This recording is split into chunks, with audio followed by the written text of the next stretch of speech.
আসসালামু আলাইকুম প্রিয় শিক্ষার্থী, আমি হাসান। আপনারা সবাই কেমন আছেন? আশা করি ভালো আছেন। আজকের ক্লাস হবে সুদ টাকা মুনাফা সম্পর্কে।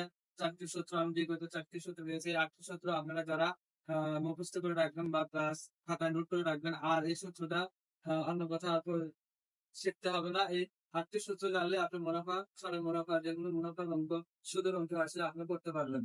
আর আপনারা এই আমার এই ভিডিওটা মনোযোগ সহকারে দেখবেন। ভিডিওটি যদি ভালো লাগে সেক্ষেত্রে আপনারা অবশ্যই একটা লাইক এবং কমেন্ট করবেন এবং শেয়ার করে দিয়ে দেবেন। আর আপনাদের যে সমস্যা হবে আমাদের কমেন্ট বক্সে জানাবেন। আজকে এখন আমাদের সাথে দেখতে দেবেন।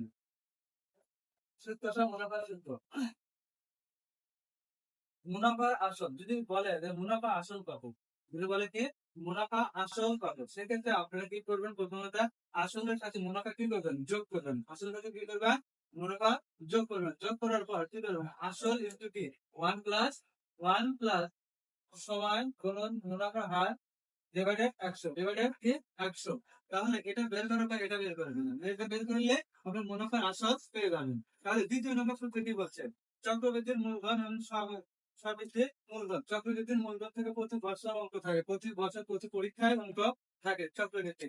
এই চক্রবৃদ্ধির মূলধন এবং সবৃদ্ধির মূলধন যদি নির্ণয় করতে বলে, সেক্ষেত্রে আপনারা কি করবেন? মুনাফার আসল, মুনাফা কি করবেন? আসল মুনাফা, যেটা মুনাফার আসল হবে সেটা লিখবেন।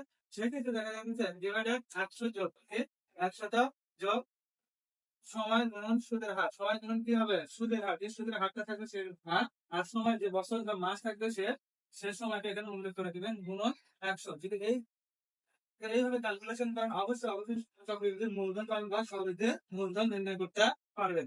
তাহলে দেখেন 3 নম্বরে সূত্র দেখেন, চক্রবৃদ্ধির মূলধন, বৃদ্ধির মূলধন একই করো, চক্রবৃদ্ধির মূলধন এবং সবৃদ্ধির মূলধন আরেকটা সূত্র একই দেখেন, আসল ইন্টু ওয়ান প্লাস মুনাফার হার ডিভাইডেড 100 গুণ কি হবে? সময়, গুণ হবে সময়। তাহলে দুটা জিনিস একই সূত্র, আলাদা আলাদা সূত্র প্রয়োগ হয়েছে। তাহলে যেমনি দুটার মধ্যে একটা করে দিলে আপনাদের অঙ্ক সমাধান হয়ে যাবে।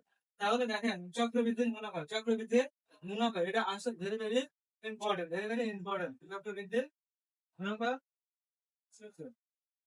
তাহলে দেখেন চক্রবৃদ্ধির মুনাফা কত, যদি এটা বলে সেক্ষেত্রে আপনি কি করবেন? চক্রবৃদ্ধির মূলধন থেকে বিয়োগ কি করবেন? আসল বাদ দিবেন। কি দিবেন? আসল বাদ দিলে অবশ্যই তারপরে আসল কত ফলাফল হবে? যোগ আসল কি ইন্টু 1 যোগ মুনাফার হার। 1 যোগ কত হবে? মুনাফার হার 100 ব্র্যাকেট, তারপরে কি ব্র্যাকেটের উপর পাওয়ার যেটা বলা হয়, পাওয়ারটা থাকবে হচ্ছে সময়, পাওয়ারটা থাকে কি সময়। তাহলে সময় দিয়ে এটা কি করবেন? ক্যালকুলেশন করবেন, করার পর দেখেন মাইনাস আসল, মাইনাস কি আসল, এই সম্পূর্ণ থেকে মাইনাস আসল বাদ দিলে আপনারা কি চক্রবৃদ্ধির মূলধন বা চক্রবৃদ্ধির মুনাফা পেয়ে যাবেন। আশা করি বুঝতে পারছেন। আসসালামু আলাইকুম।